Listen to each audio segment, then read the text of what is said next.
nuestras convicciones en torno al cielo. ¿Cuál es su convicción sobre el cielo? ¿Ha pensado en eso? Una convicción es una creencia que se tiene por la cual se asume una postura firme. ¿Qué cree usted acerca del cielo? Quizás diga, no había pensado mucho en eso. La verdad es que la mayoría no piensa mucho en eso. ¿Cuándo fue la última vez que escuchó un sermón del cielo? ¿Cuándo fue la última vez que lo pensó seriamente, salvo si estaba en el hospital a punto de morir? ¿Cuándo piensa en el cielo? No mucha gente lo hace. Muchas personas lo ignoran por completo y la mayoría de la gente tiene una idea antibíblica de cómo será el cielo. Quizás alguien diga, bueno, no tengo una convicción respecto a algo de lo cual no sé mucho. Eso lo entiendo. Bien, el fin de este mensaje es darle una introducción del cielo. No es una explicación completa de lo que es. Primero, eso no podría hacerse en un solo sermón ni en un libro entero. Pero al menos darle un preámbulo del cielo. De manera que si está interesado en ir, le diré cómo llegar. Y quizás le dé cierta perspectiva que le ayude a vivir más como si ese es su destino, en lugar de quedarse aquí para siempre. Y lo primero que quisiera decir acerca del cielo es que nuestro Padre Celestial está allí. Y es interesante que en Mateo, en el Sermón del Monte, notamos que Jesús habló del Padre Celestial y lo mencionó 6 veces en las bienaventuranzas. Y claro, creo que 14 veces en el resto del Evangelio de Mateo. Y si alguien dice, ¿dónde está el cielo? La respuesta más sencilla es, ¿dónde está Dios? Segundo, nuestro Salvador, el Señor Jesucristo, está allí. Recuerde que Jesús estaba por ascender en Hechos capítulo 1, y estando ellos con los ojos puestos en el cielo, entre tanto que él se iba, he aquí se pusieron junto a ellos 2 varones con vestiduras blancas, los cuales también les dijeron, varones Galileos, ¿por qué estáis mirando al cielo? Este mismo Jesús, que ha sido tomado de vosotros al cielo, así vendrá, como le habéis visto ir al cielo. Así que la Escritura dice que Jesús, quien siendo humano y celestial, ascendió al cielo, y que lo vieron ascender al cielo. Entonces, al decir ¿quién estará en el cielo? Dios está en el cielo, y el Señor Jesucristo también. El asunto es, ¿estará usted allí? Me pregunto si hoy puede decir con certeza, cuando muera iré al cielo, ¿dónde está Dios? ¿Dónde está Jesús? Y en toda la Biblia, Dios lo deja muy claro. Y luego recordará que en Romanos capítulo 8, versículo 34, dice que Él intercede por nosotros. Lo mismo dice en el libro de Hebreos. Entonces, ¿dónde está el cielo?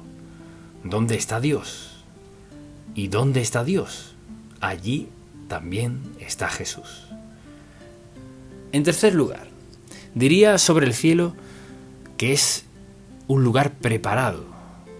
Si notamos lo que dice en Juan capítulo 14, en el versículo 2 afirma, en la casa de mi Padre muchas moradas hay. Si así no fuera, yo os lo hubiera dicho. Voy pues a preparar lugar para vosotros. Escuche eso, Jesucristo dijo a sus discípulos y a nosotros que el cielo es un lugar preparado. Y no solo tenemos un lugar preparado, sino que nuestra ciudadanía está allí. Ahora, ¿qué quiere decir con eso? Vayamos a Filipenses 3, versículos 20 y 21. Escuche lo que dice Pablo. Él dice, mas nuestra ciudadanía está en los cielos, de donde también esperamos al Salvador, al Señor Jesucristo, el cual transformará el cuerpo de la humillación nuestra, para que sea semejante al cuerpo de la gloria suya, por el poder con el cual puede también sujetar a sí mismo todas las cosas. Entonces, ¿qué quiere decir? Que estos cuerpos no serán aptos para el cielo. Lo que dice es que estos cuerpos serán transformados para que sean semejantes al cuerpo de la gloria suya. Es decir, Dios cambiará nuestros cuerpos para que sean aptos para el cielo. Nuestros cuerpos son aptos para la tierra. Para vivir en el cielo tendremos cuerpos aptos para ello. Entonces, al pensar en cómo nos vemos y cómo nos sentimos, pensamos, ¿acaso seré así en el cielo? No. Seremos mejores que ahora. Tendremos un cuerpo tan transformado que encajará perfectamente en el cielo que Él nos ha preparado. Quizás nos preguntemos, ¿cómo llegaremos allí? Jesús es nuestro pasaporte al grandioso cielo del cual leemos. Recuerdo una canción que cantaba cuando era joven. Este mundo no es mi hogar, solo de paso estoy. Mis tesoros están en un lugar más allá. Es temporal, pues Dios ha preparado un lugar para todos sus hijos. Siendo eso cierto, no debemos apegarnos a lo material. Si este no es nuestro hogar, ¿por qué apegarnos a lo material? Y pienso en quienes dedican sus vidas acumulando. Tengo que adquirir esto, aquello, lo otro. Hay que reconocer que cuando llega el momento del último latido de su corazón, olvídelo, porque no lo llevarán consigo. Muchos invierten sus vidas, se dedican a acumular posesiones, cosas terrenales muy valiosas, pero en este último momento se esfuman. Entonces, nuestra perspectiva de la vida y la muerte cambia cuando entendemos cómo será el cielo. Y el hecho de que, mire, nuestra ciudadanía ya está allí. ¿Qué significa eso? Que los nombres de los salvos están grabados allí. Recuerda cuando Jesús envió a sus 70 discípulos. Al volver, ¿de qué hablaban?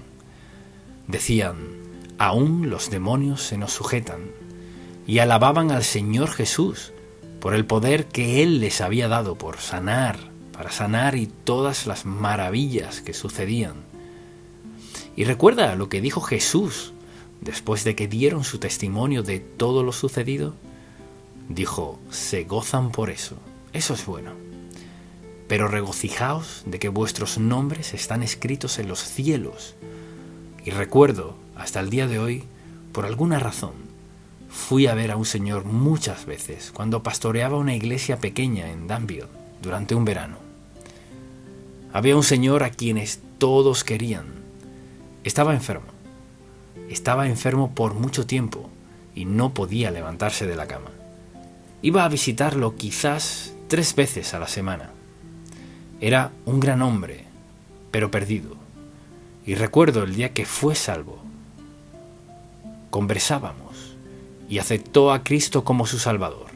Aún recuerdo por alguna razón que al salir de su patio comencé a cantar este himno. ¿Cuál es el nombre de ese himno?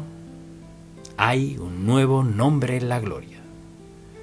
Recuerdo cantar ese himno y alabar a Dios, porque había orado por él y orado. Y él lo había rechazado vez tras vez, y por fin aceptó a Cristo como su Salvador. Así que nuestros nombres están allí y la verdad es que espiritualmente ya estamos allí. Ahora vayamos a Efesios, capítulo 2, por un momento, y deseo que veamos este pasaje bíblico, Efesios, capítulo 2. Al decir que espiritualmente ya estamos allí, veamos el versículo 4. Escuchemos lo que nos dice Pablo en el capítulo 2. Pero Dios, ¿qué es? Fíjese, que es rico en misericordia, no mezquino, rico en misericordia, por su gran amor con que nos amó. O sea, la única forma de llegar allí es por su amor. Escuche, aún estando nosotros muertos espiritualmente en transgresiones y pecados, en nuestra falta de fe, nos dio vida, espiritualmente hablando, juntamente con Cristo. Es mediante Cristo que nuestra vida ha sido transformada. Por gracia sois salvos. Y escucha esto. Seguimos aquí abajo ahora, pero dice, y juntamente con Él nos resucitó espiritualmente y asimismo nos hizo sentar en los lugares celestiales con Cristo Jesús, para mostrar en los siglos venideros las abundantes riquezas de su gracia en su bondad para con nosotros en Cristo Jesús. Y luego este versículo tan conocido: porque por gracia sois salvos por medio de la fe, y esto no de vosotros, pues es don de Dios, no por obras, para que nadie se gloríe. Nos resucitó con Él, nos sentó en lugares celestiales. Eso dice aquí. En la mente de Dios nos tiene un lugar. Es como si estuviéramos sentados con Él en lugares celestiales. O sea, una vez que acepta a Cristo como su Salvador, eso es para siempre. Nadie ha perdido la salvación, porque cuando somos salvos, Él nos dice que tenemos esta certeza. Y juntamente con Él nos resucitó y asimismo nos hizo sentar en los lugares celestiales con Cristo Jesús, para mostrar en los siglos venideros las abundantes riquezas de su gracia en su bondad para con nosotros en Cristo Jesús. Dice, ¿qué ha hecho Dios? Nos ha dado la seguridad eterna con la cual podemos vivir toda la vida. Acepté a Cristo a los 12 años y sentado en lugares celestiales en Cristo Jesús. El problema es que no nos damos cuenta de lo que Dios nos tiene reservado, ni siquiera lo que nos tiene aquí, en nuestra relación con Él. Y esa relación hace que todo lo que Dios declara claramente en su palabra sea realidad.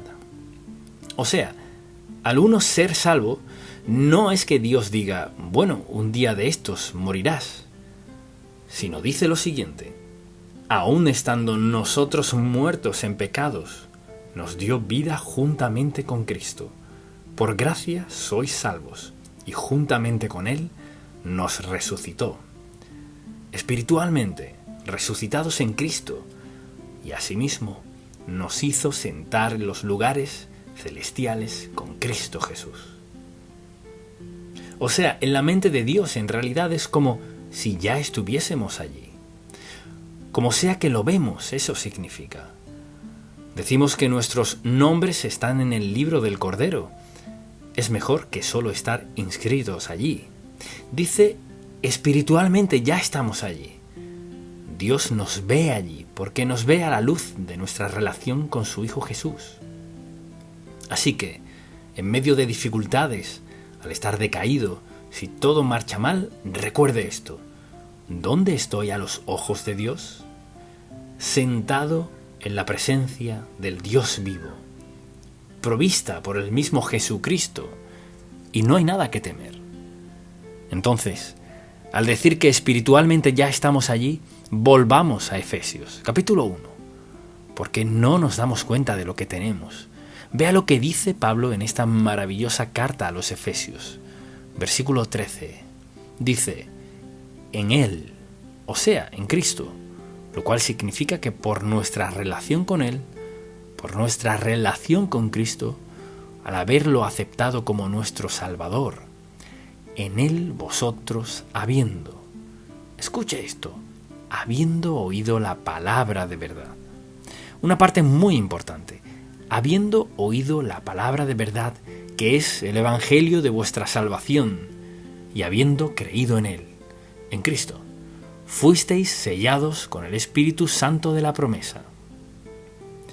Ahora piénselo, la próxima vez que se sienta decaído, piénselo. La Biblia dice que sus pecados son perdonados, su nombre escrito en el libro de vida. En la mente de Dios es como si estuviese sentado allí. No solo eso, fue sellado por el Espíritu Santo de la promesa y nos ha dado las arras. No nos ve como nos vemos nosotros mismos. Nosotros nos vemos en esta vida batallando por esto y aquello, y todos pasamos por dificultades, adversidad y dolor, pero hay que recordar el hecho, cuál es la realidad desde la perspectiva de Dios. Dios dice, esta es la verdad acerca de ti. Quizás no lo sienta ahora ni lo vea, eso lo entiendo. Esta es la verdad. Y Dios quiere recordarnos esa verdad. No porque cambie mis circunstancias hoy día, sino para recordar que esto no durará. Voy a superar esto.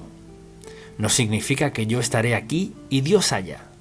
Estaremos en la presencia de Dios Todopoderoso, de tal manera que no habrá espacio ni tiempo, como lo entendemos. En la mente de Dios, al aceptar a Cristo como nuestro Salvador, todo eso se hace realidad.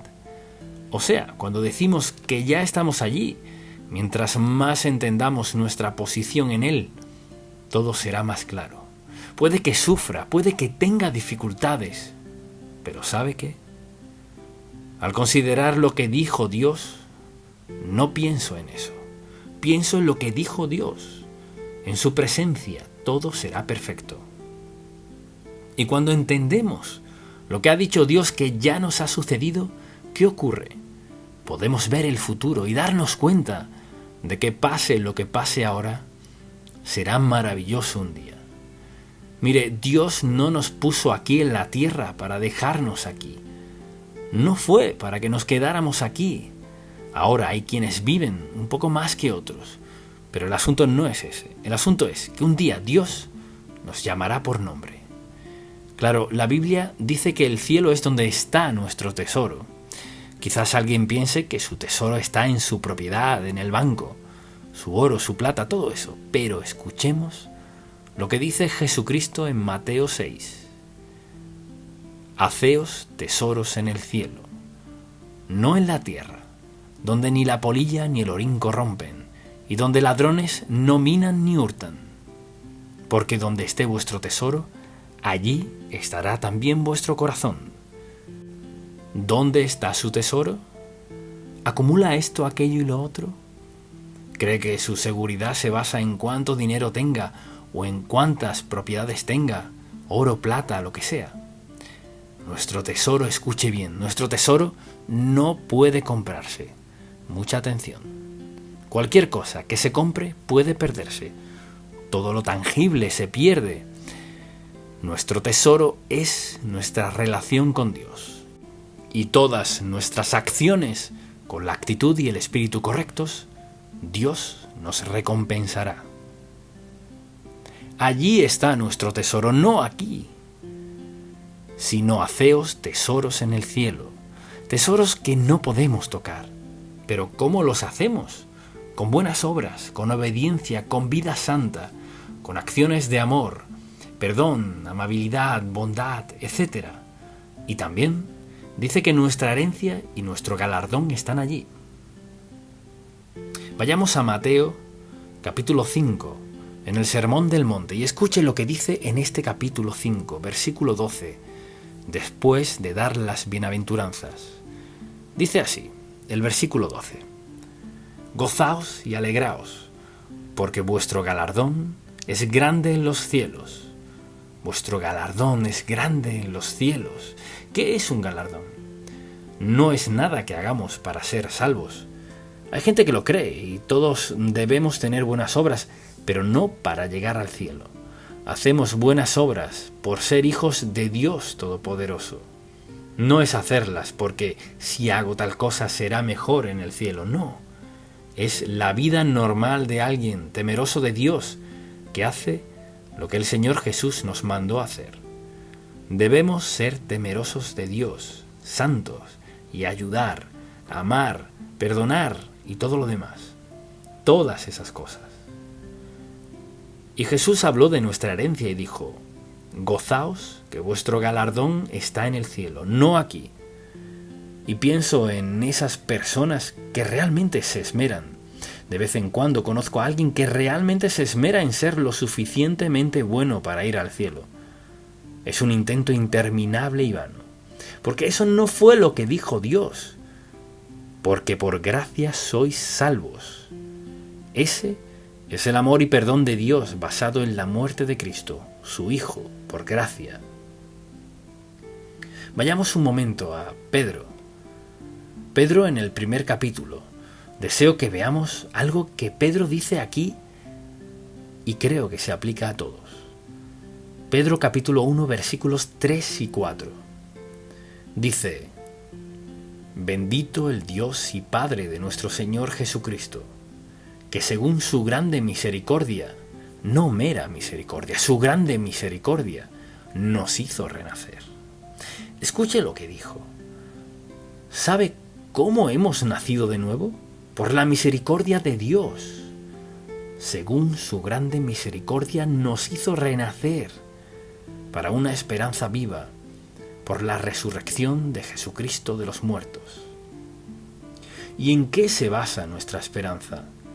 No en lo bueno que seamos, sino que se basa en su resurrección. Su resurrección justificó, declaró, aseguró todo lo que Él enseñó.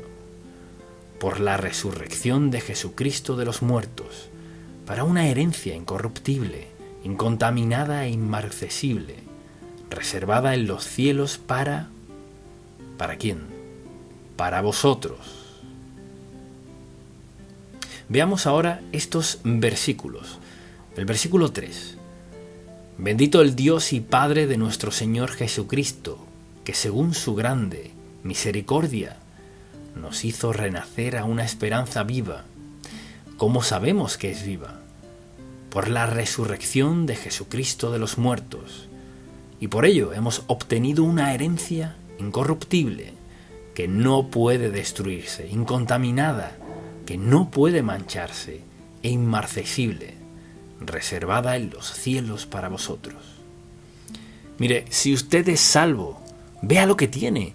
No hay nada físico que iguale a esos 2 versículos. Y por último, diría que nuestros seres queridos y amigos que han sido salvos están allí. Recuerde las palabras de Pablo en Corintios capítulo 5, cuando dijo: ausentes del cuerpo y presentes al Señor. Luego, en Tesalonicenses capítulo 4, veámoslo por un momento, un pasaje muy conocido que a todos nos gusta citar. Y vea lo que dice la Sagrada Escritura en el versículo 13. Tampoco queremos, hermanos, que ignoréis acerca de los que duermen, quienes han fallecido, para que no os entristezcáis como los otros que no tienen esperanza. Porque si creemos que Jesús murió y resucitó, así también traerá Dios con Jesús. Cuando Jesús vuelva a los que durmieron en Él, por lo cual nos decimos esto en palabra del Señor, que nosotros que vivimos, que habremos quedado hasta la venida del Señor, no precederemos a los que durmieron, a los que hayan partido antes, porque el Señor mismo, con voz de mando, con voz de arcángel y con trompeta de Dios, descenderá del cielo y los muertos en Cristo resucitarán primero. O sea, los cuerpos de quienes hayan fallecido, luego nosotros, los que vivimos, los que hayamos quedado, seremos arrebatados juntamente con ellos en las nubes para recibir al Señor en el aire. Entonces, ¿qué? Habrá una gran reunión con nuestros seres queridos que han partido antes que nosotros. Jesús dice que cuando Él vuelva, habrá una gran celebración en el cielo. Ahora la pregunta es esta. No tanto qué enseña la Biblia acerca del cielo, sino la pregunta es, ¿irá usted al cielo? Quizás diga, pues, ¿qué tengo que hacer para llegar allí?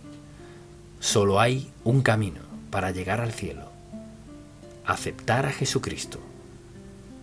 Creer que Él es el Hijo de Dios, que su muerte pagó por su pecado y que al poner su fe en Él como Salvador y Señor, su nombre está escrito en el libro de vida y todo lo que hemos mencionado sucede instantáneamente, automáticamente. Esa es mi oración por usted. Nuestras convicciones en torno al Espíritu Santo.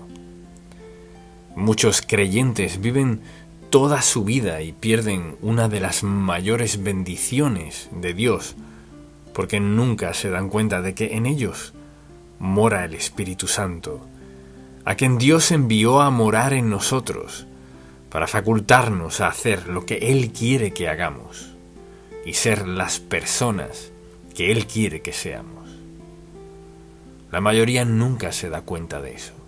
Nunca piensan en el hecho de que Dios no solo los salvó, sino que mora en ellos por una razón específica. Y pienso en muchas iglesias que ni siquiera mencionan al Espíritu Santo, y la mayoría de los creyentes ni sabe qué papel juega en sus vidas. Si le preguntase a cualquier persona, ¿quién es el Espíritu Santo?, dirán, bueno, es algo religioso, pero no estoy seguro de lo que es. Y al considerar todo eso, pienso en el hecho de que realmente Él mora en nosotros para ayudarnos a ser todo lo que Dios quiere que seamos y lograr todo lo que Dios quiere que alcancemos. O sea, Él no dijo, vayan y hagan esto y aquello, sino que dijo, yo estaré con ustedes, moraré en ustedes y me aseguraré de que estén facultados para hacer y convertirse en todo lo que deseo. Pero no fue sino hasta que estudié en el seminario que entendí quién era el Espíritu Santo. Y la manera en que lo entendí fue así. Una noche me senté en la mesa para cenar. Estaba en mi primer año. Acababa de salir de la universidad y allí discutía sobre todas mis creencias. Algunos de los mejores momentos eran esas discusiones. Y allí sentado llegamos al tema del Espíritu Santo y dije, el Espíritu Santo está supuesto a ayudarnos a todos. Y dije algo más al respecto, y uno de los estudiantes que estaba allí, yo no lo conocía, dijo, no para avergonzarme, pero dijo, Charles, ¿quieres venir a mi cuarto después de cenar? Le contesté, claro que sí. Él estaba haciendo un doctorado.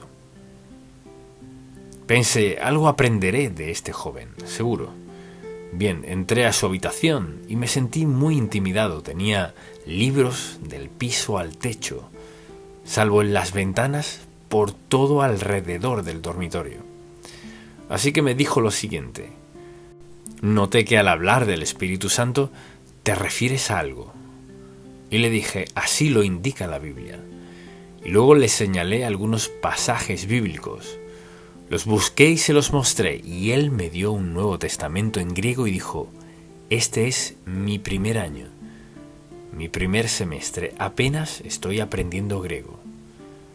Me contestó, está bien, te guiaré por la Biblia. Le dije, no puedo leer esto. Te ayudaré, me dijo. Y me guió por el Nuevo Testamento y me mostró cada vez que se mencionaba el Espíritu Santo. Me dijo, sucede esto. Cuando tradujeron un par de pasajes, el Espíritu Santo es la tercera persona singular. Él, ella o eso. Entonces los traductores a veces se referían al Espíritu Santo como si fuese eso. Y de pronto me sentí muy ignorante y avergonzado, pero muy agradecido. Él me esclareció algo que dice la Biblia acerca del Espíritu Santo, que Él es alguien, no solo un poder, ni otra fuerza, no, es algo. Y yo estaba muy agradecido. Así que la pregunta es, ¿quién es el Espíritu Santo? Vayamos un momento a Génesis, capítulo 1, y veamos lo que dice la Biblia acerca de la creación. Capítulo 1, versículo 26. Hagamos al hombre a nuestra imagen. ¿A quiénes incluye en hagamos? Dios Padre, Dios Hijo, Dios Espíritu Santo. Y allí está, en el Antiguo Testamento. Y a menudo se habla del Espíritu Santo como que va y viene sobre la vida de alguien. En todo creyente, sin excepción, mora el Espíritu Santo. Y si vamos a Juan, capítulo 14, por ejemplo, veamos en los versículos 16 al 18. Y aquí Jesús habla a sus discípulos antes de ser crucificado y dice, y yo rogaré al Padre, y os dará otro Consolador, con C mayúscula, alguien, para que esté con vosotros para siempre, no en parte, sino siempre. El Espíritu de verdad, al cual el mundo no puede recibir, porque no le ve ni le conoce. Pero vosotros le conocéis, porque mora con vosotros y estará en vosotros. No os dejaré huérfanos. Y luego procede a explicar a qué se refiere. 3 personas de la Trinidad: Dios Padre, Dios Hijo, Dios Espíritu Santo. Aquí lo llama Consolador, el gran ayudador, quien nos faculta a hacer lo que Dios nos llame a hacer y quien nos equipa para que podamos hacer lo que Él diga.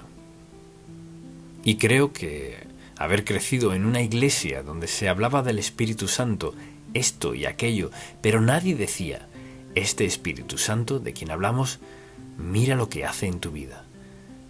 Fue un extraño para mí hasta que mi amigo tomó su Nuevo Testamento griego, me lo mostró y dijo: aquí dice quién es Él.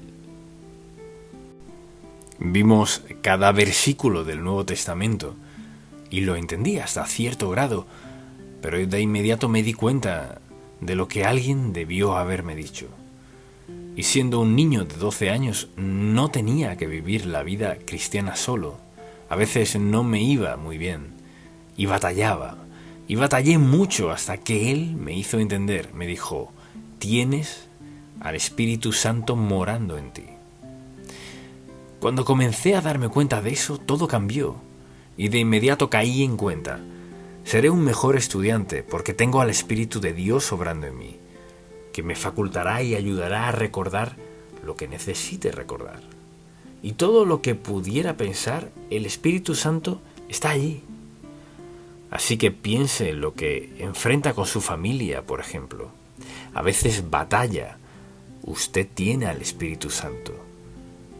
Tiene problemas financieros, el Espíritu Santo. Problemas en su trabajo, el Espíritu Santo. Por ejemplo, a veces la gente no entiende lo que usted dice o no entienden su experiencia cristiana, pero tiene al Espíritu Santo morando en usted, que le facultará en cada circunstancia de la vida a hacer lo mejor en lo que sea. Así que Él no los dejó y el Señor Jesús les dijo, porque esto le concernía: no os dejaré huérfanos, les enviaré al Consolador. Así llamaba al Espíritu Santo. Voy a enviarles a alguien que va a capacitarles. Ahora, al aceptar a Cristo, de inmediato el Espíritu Santo vino a morar en usted. ¿Y qué sucedió? Él le dio la facultad, o sea, le capacitó para hacer todo lo que Dios quería que hiciera.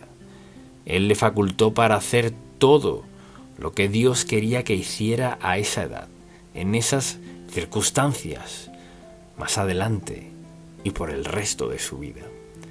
Lo tenemos morando en nosotros, facultándonos en lo que sea. Por eso es lo que no debemos tener temor. Habrá momentos difíciles, habrá malentendidos, tiempos, por ejemplo, de conflicto, pero hay que recordar que la batalla no es nuestra. Él es quien mora en nosotros, vive en nosotros, nos llena, nos unge, quien rebosa nuestro ser.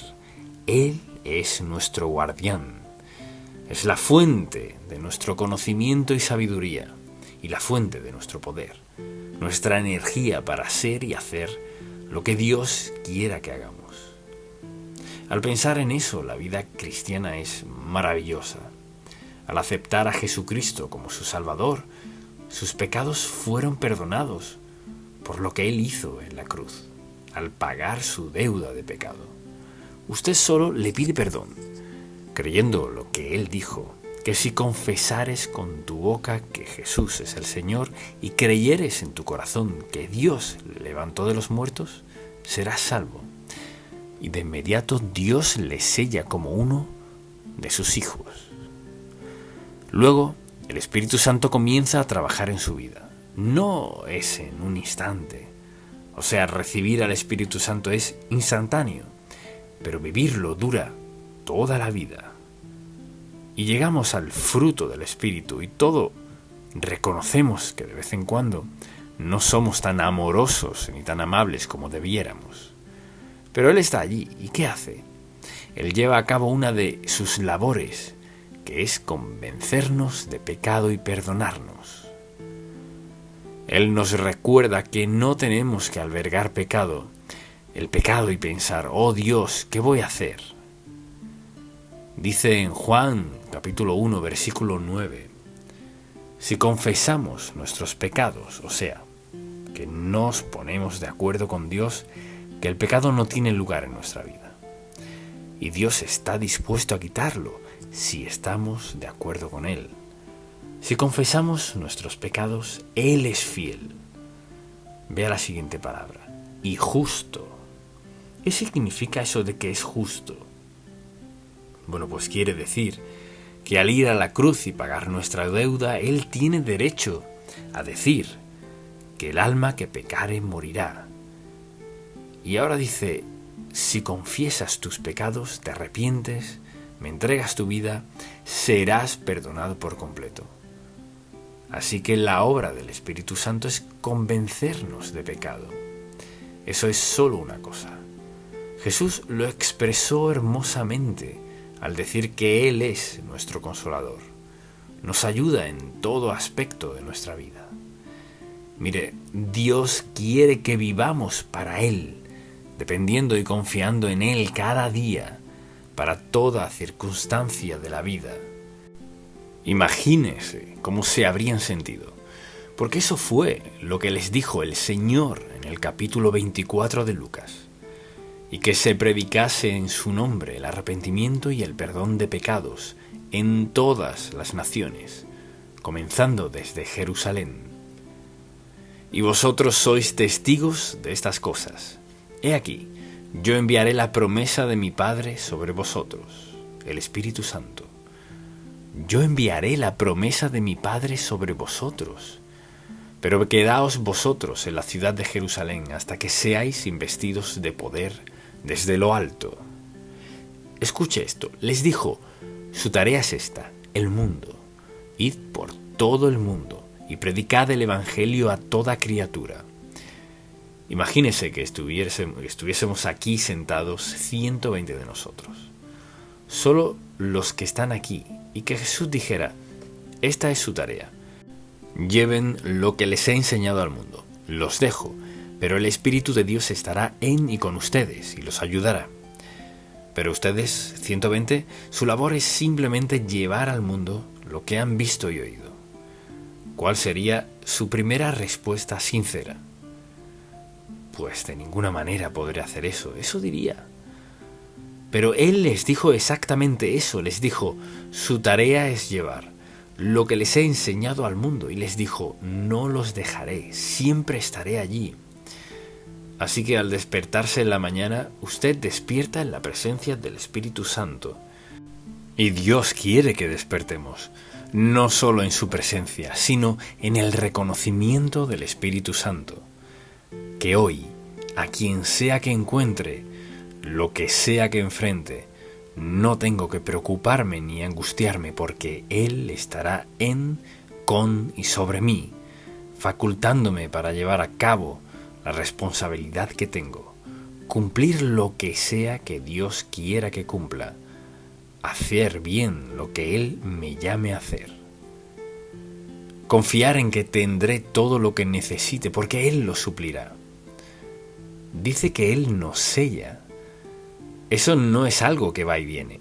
Nos sella el espíritu de la promesa, el Espíritu Santo.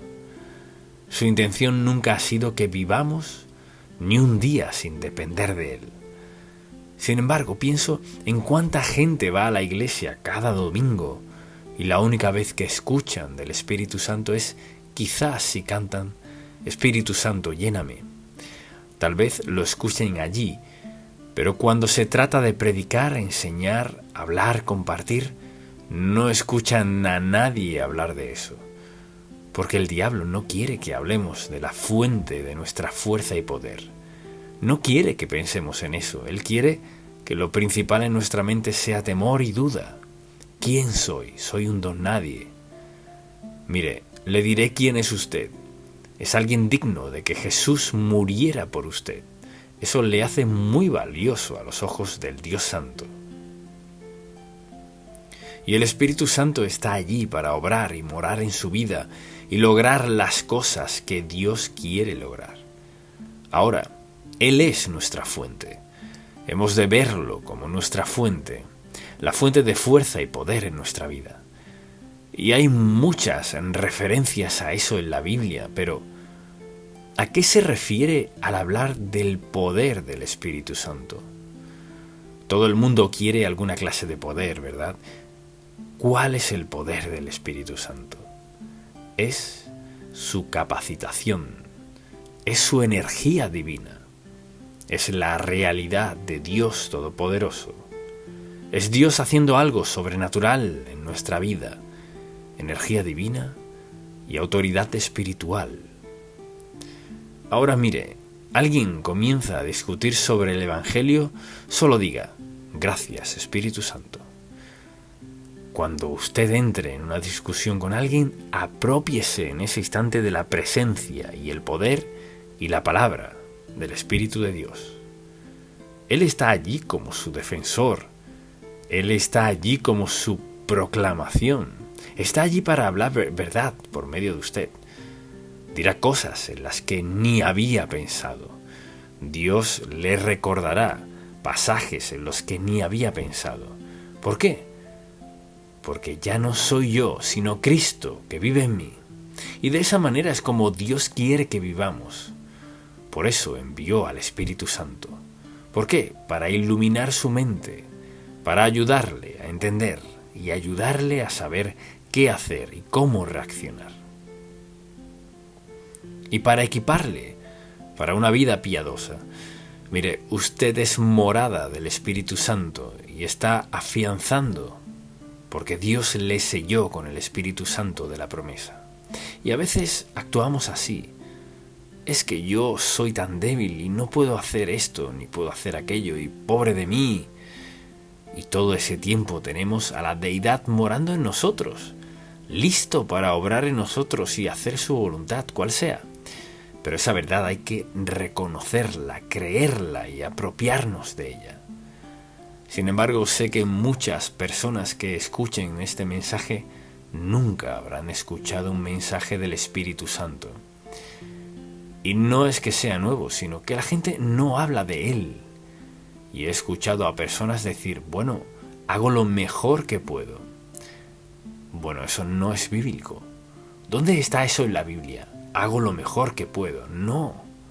Hago lo que el Espíritu de Dios me faculte y permita hacer, sea lo que sea. No será perfecto.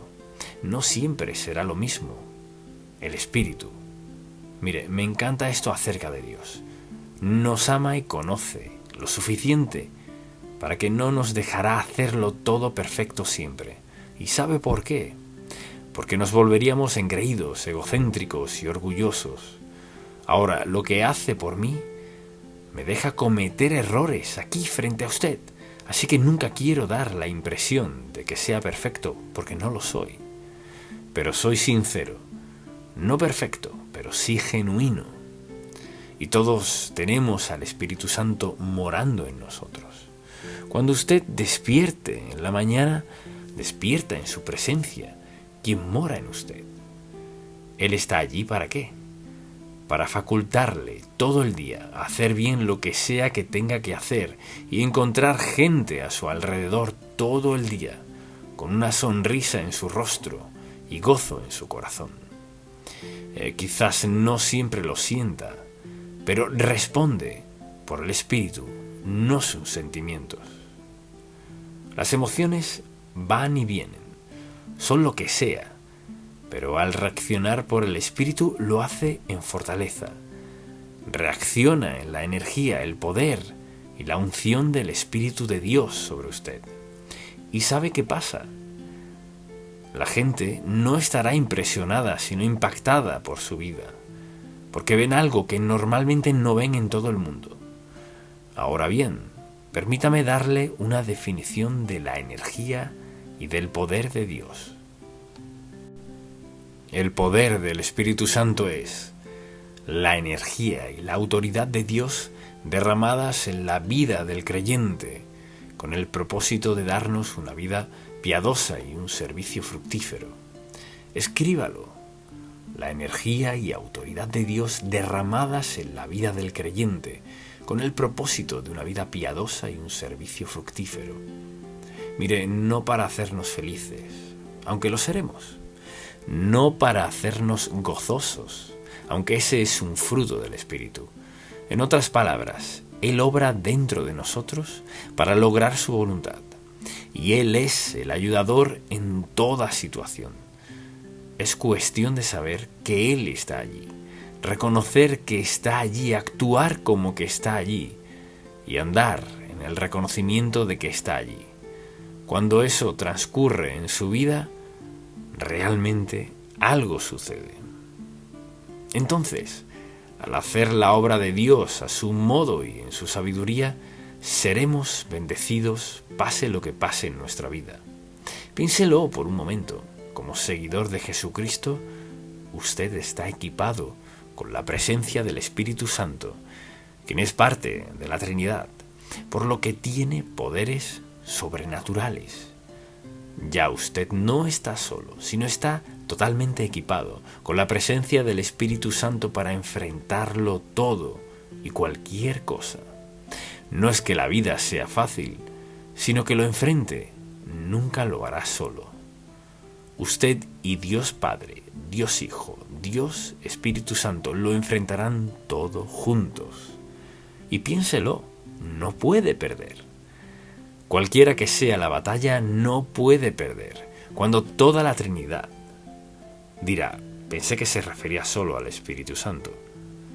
Dios Padre, Hijo y Espíritu Santo, 3 personas de la Trinidad, no puede separarlas. Al tener a una, gracias a Dios, las tiene todas. O sea, tiene al Espíritu Santo, Dios Padre, Dios Hijo, Dios Espíritu Santo morando y obrando en usted. Ahora piense en esto. Cuando Jesús les dijo, por tanto, id hasta lo último de la tierra, así comenzó ese grupo.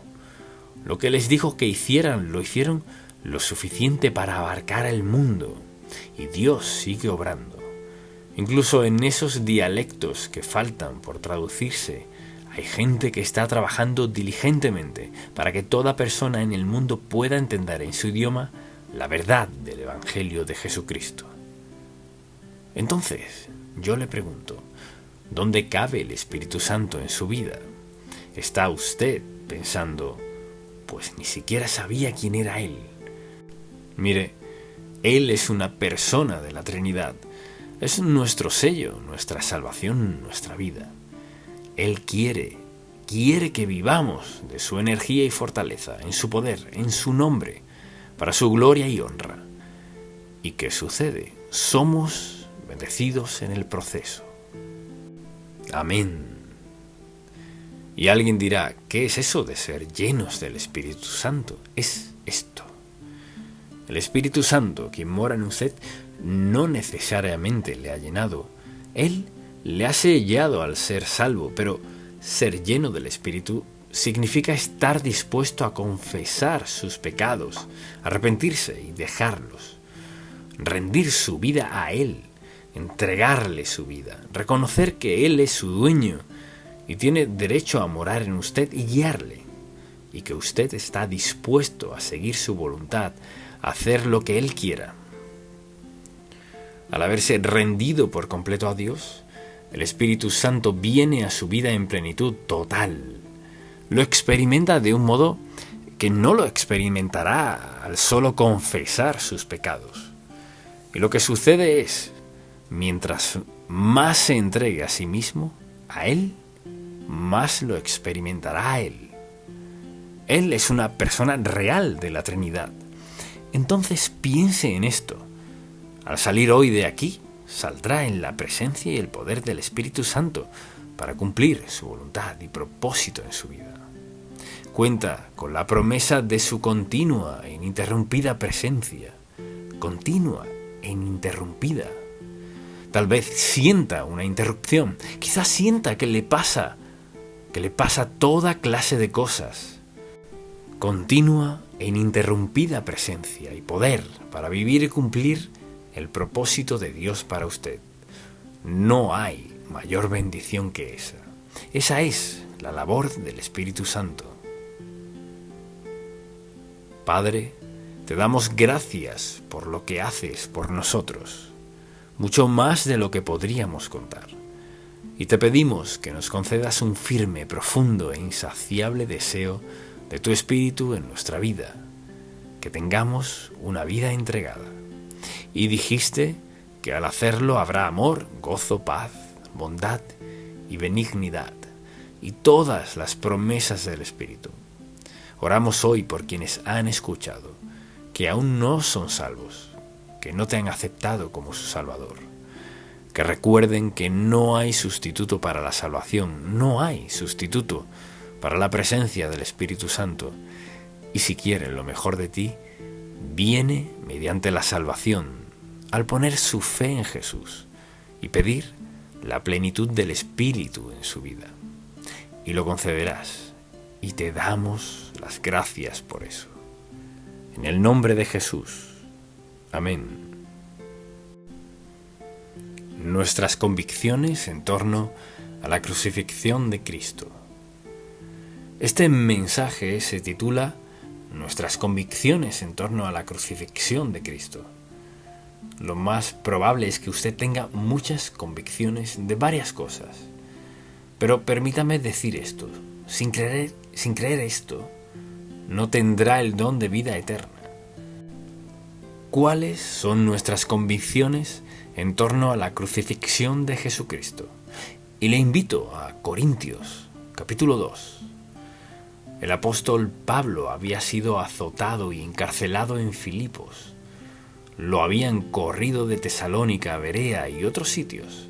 Y Corinto quizás era la ciudad más corrupta de aquel tiempo. Así que al ir a Corinto, él dejó muy en claro que no entraría en ninguna discusión en cuanto a sus filosofías. Ellos creían de todo un poco, y él quería dejar muy claro que hablaría de una sola cosa.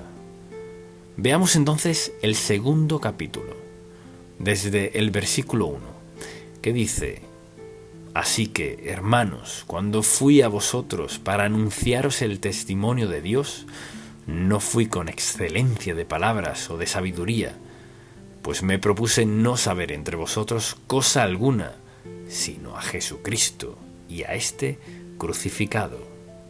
Y estuve entre vosotros con debilidad y mucho temor y temblor, y ni mi palabra ni mi predicación fue con palabras persuasivas de humana sabiduría, sino con demostración del Espíritu y de poder, para que vuestra fe no esté fundada en la sabiduría de los hombres, sino en el poder de Dios.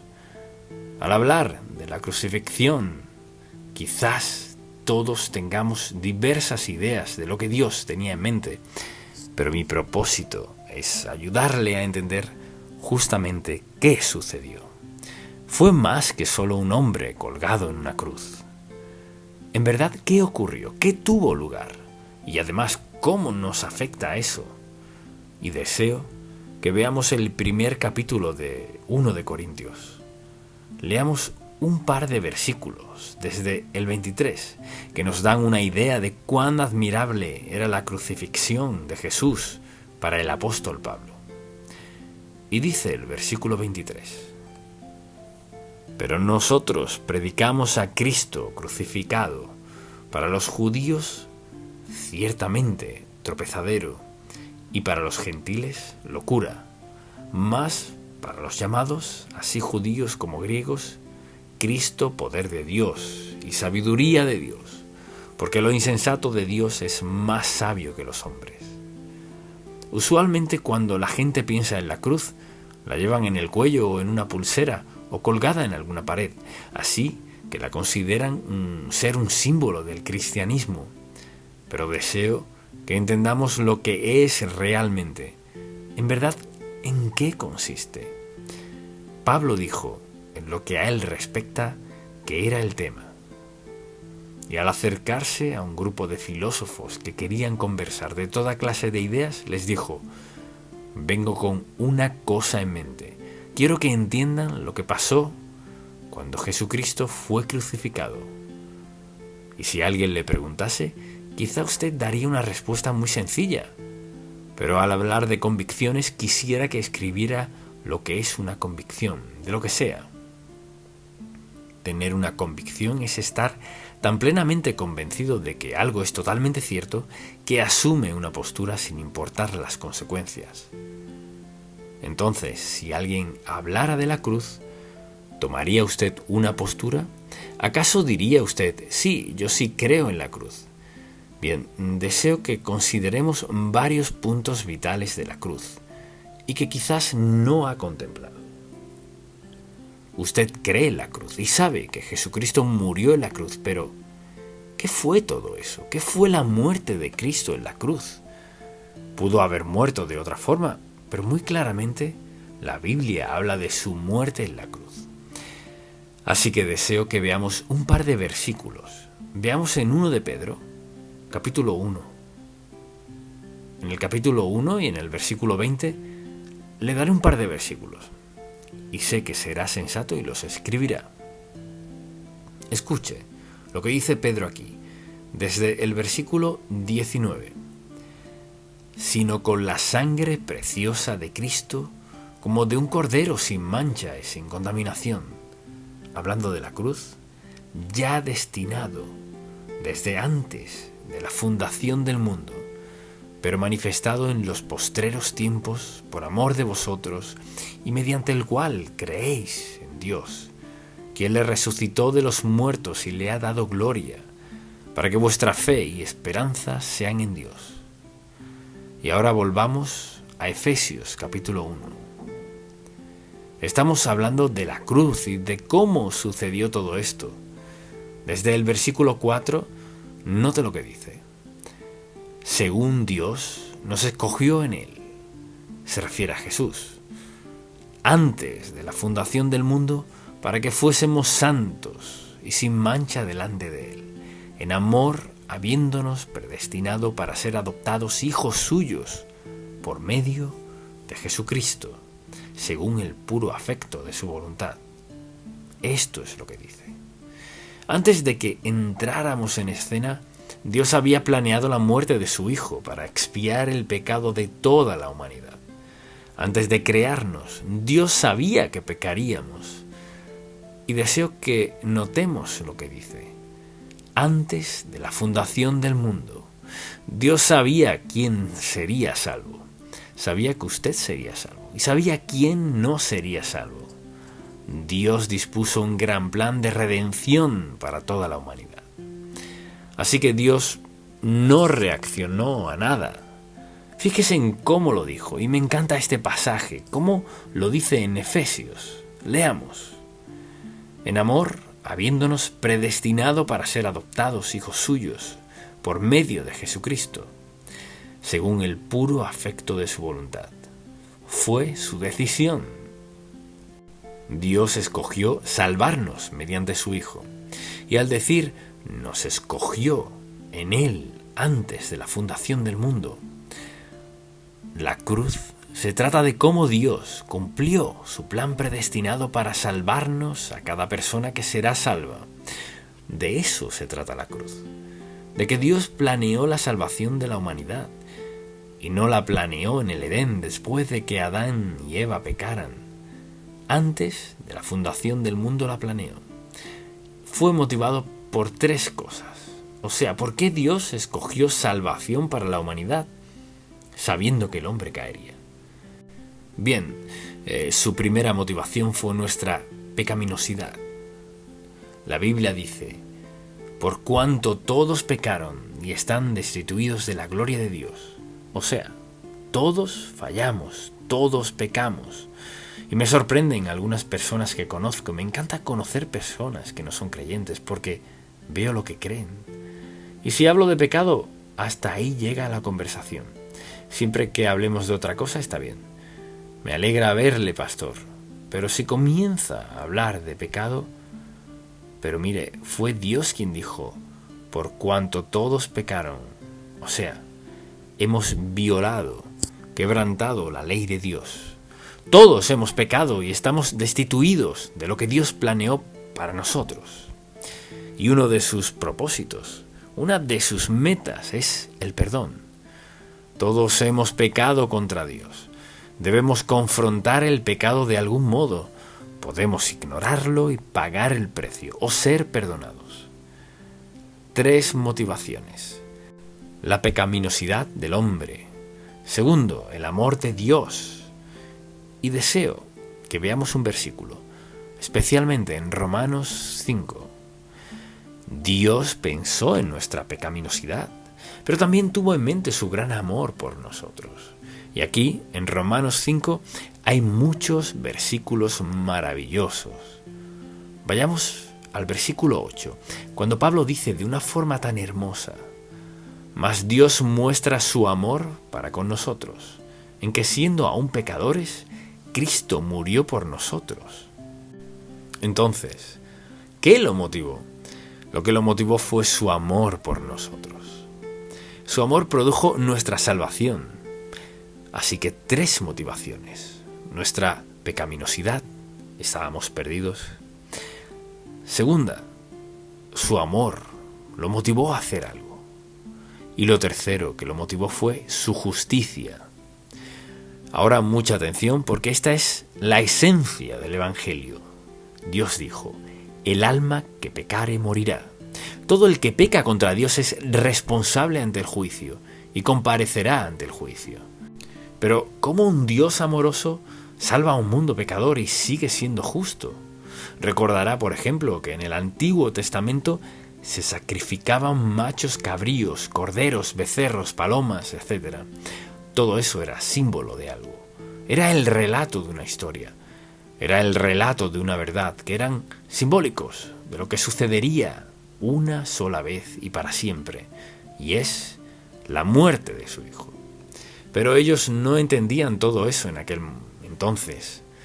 Entonces, lo que pasaba era que Dios se mantenía fiel a sí mismo. Él se preparaba para pagar por nuestro pecado y su muerte sería expiatoria. Jesús, Dios encarnado, expió nuestro pecado, saldó toda nuestra deuda con su vida. Nadie más pudo hacerlo porque todos hemos pecado contra Dios. El único que ha vivido sin pecado es Jesús, porque Él era Dios en la carne. Él vino con el fin principal de morir, una muerte expiatoria. No cualquier muerte, sino una muerte expiatoria, una muerte que sirviera de paga. Jesús vino como la paga de Dios por nuestros pecados y murió para cumplir todos esos símbolos. Toros, corderos, cabras, todo eso eran solo un presagio de lo que sucedería. Entonces, al ir a la cruz, Jesús murió como paga por nuestros pecados. Entonces, al hablar de la cruz, lo que tuvo lugar fue una transacción. Nuestro Padre Celestial envió a su Hijo, no solo para vivir esos 33 años, sino con el propósito principal de morir. Tenía que ser deidad, tenía que ser el Hijo de Dios, una persona de la Trinidad, porque nadie más podía morir por nuestros pecados, ya que todos hemos pecado contra Dios. Así que la cruz es el ejemplo, la esencia, el núcleo de la vida cristiana. No es solo algo de lo cual cantamos, leemos y pensamos, bueno, me encantan esas palabras de la cruz. No, la cruz es la esencia de la vida cristiana. No seríamos salvos sin la cruz. Entonces, al pensar en la cruz, somos declarados justos ante Dios al aceptar al Señor Jesucristo como nuestro Salvador personal. Y ahora regresemos a Romanos 3 por un momento. Pienso en este versículo en particular, que a menudo las personas se lo saltan. Pero la Biblia dice en Romanos 3:25, leamos desde el versículo 23, que lo sabemos de memoria. Por cuanto todos pecaron y están destituidos de la gloria de Dios, siendo justificados gratuitamente por su gracia, mediante la redención que es en Cristo Jesús, a quien Dios puso como propiciación, como sacrificio expiatorio, por medio de la fe en su sangre. La cruz es la paga de pecado, y la cruz se trata de Jesús, cuya vida fue completamente sin pecado y perfecta. Cuando vemos su vida y lo que sucedía en ella, Él vino a morir. Recuerde que hay 3 cosas que Dios tenía en mente: nuestra pecaminosidad, su amor y su justicia. Y lo que satisfizo su justicia fue la muerte de su Hijo Jesús en la cruz. Ahora pensemos un momento en Hebreos 9. Y si vemos estos versículos, comenzando desde el versículo 24, escuche lo que dice. Porque no entró Cristo en el santuario hecho de mano, como el lugar santísimo en el templo, figura del verdadero, escuche, sino en el cielo mismo, para presentarse ahora por nosotros ante Dios. Y ahora dice, y no para ofrecerse muchas veces, pero solo una vez, como entra el sumo sacerdote en el lugar santísimo cada año con sangre ajena. Lo mismo, de otra manera le hubiera sido necesario padecer muchas veces desde el principio del mundo, pero ahora, en la consumación de los siglos, se presentó una vez para siempre por el sacrificio de sí mismo para quitar de en medio el pecado. Así que no se trata de una celebración en Semana Santa, se trata de la muerte del Hijo de Dios, quien vino en la persona de Jesucristo.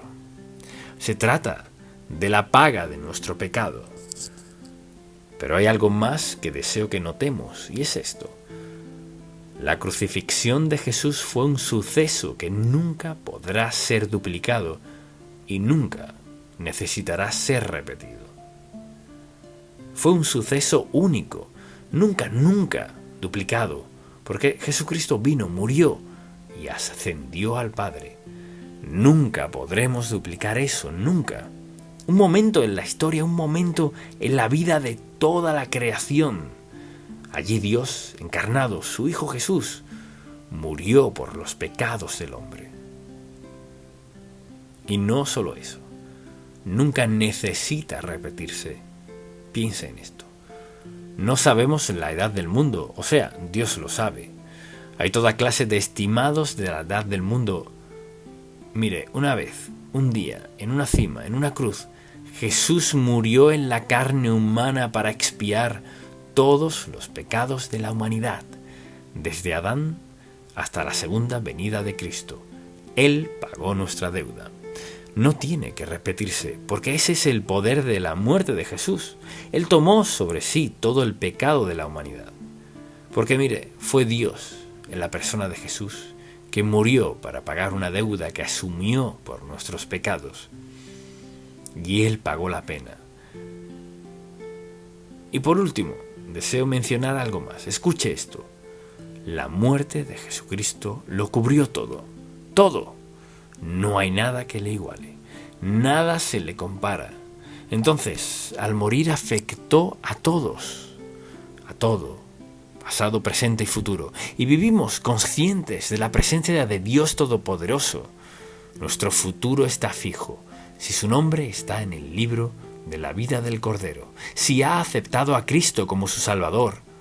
La cruz no es algo que se lleva en el brazo o en el cuello, se trata del momento más crucial de la historia humana. Nada le iguala, nada puede hacer lo que hizo. Jesús murió por nuestros pecados, y se trata del Hijo de Dios, quien nos amó tanto que fue a la cruz y pagó nuestra deuda por completo. Siendo eso cierto, ¿ha aceptado usted a Cristo como su Salvador? Me refiero a que si ha aceptado a Jesucristo como el Hijo unigénito de Dios, quien fue a la cruz, murió por nuestros pecados, llevando sobre sí nuestra deuda. ¿Lo ha aceptado usted como su Salvador, amo y Señor? ¿Ha creído en Él para el perdón de sus pecados? Cualquier otra cosa que usted haga será insuficiente. Mire, la razón por la cual no necesita repetirse es porque fue todo suficiente. Una vez en toda la historia humana, Jesús murió por sus pecados. O bien lo acepta como su salvador personal, o hace esto: acepta el peso y la culpa de todo su pecado ante el Dios Santo y su separación de Él por la eternidad. ¿Es Jesús o ningún camino? No es un camino, es el único camino. Porque fue el único que pagó nuestros pecados y esa paga fue aceptada por el Padre. ¿Cómo lo sabemos? De eso se trató la resurrección, la declaración de Dios, todo pagado. Esta es la prueba. La prueba está en la resurrección. Cuán bendecidos somos de ser salvos, cuán bendecidos. Pero es un mensaje que hay que dar al mundo entero. Esa es nuestra tarea, como seguidores de Jesucristo. Padre, te amamos y te alabamos por tu bondad y amor para con nosotros. No podemos ni entenderlo. Nuestras mentes no pueden captar lo que hiciste en la cruz, pero has dejado bien claro que no querríamos enfrentar la vida sin Jesús como nuestro Salvador. Te pido, Padre, por alguien que está aquí sentado o por alguien que está escuchando o viendo, que sean sabios ahora mismo para elevar esta oración. Oh Padre, he pecado contra ti una y otra vez. Vengo a ti, no porque merezca nada, vengo a reconocer que soy pecador y te pido que perdones mis pecados, creyendo que Jesús pagó el precio en la cruz. Te pido que me salves ahora mismo, en el nombre de Jesús. Amén.